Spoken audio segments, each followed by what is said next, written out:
Welcome back to another technical deep dive here in the debug zone. Today we're tackling a big question and breaking it down with insights from other users. Hopefully this clears up some misconceptions and helps you get the answer you need.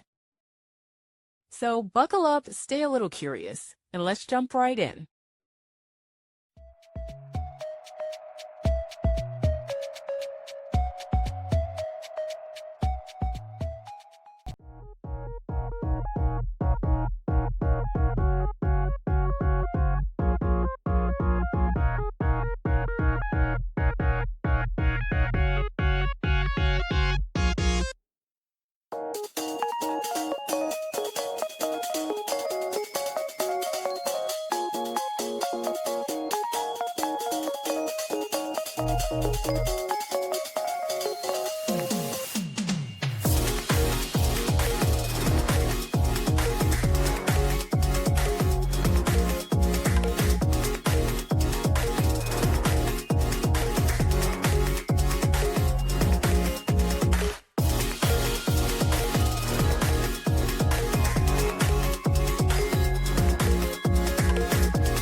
And that's a wrap.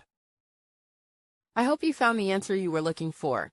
If you did, take a second to hit that subscribe button. It really helps out. And let me know in the comments which solution worked best for you. See you next time in the debug zone.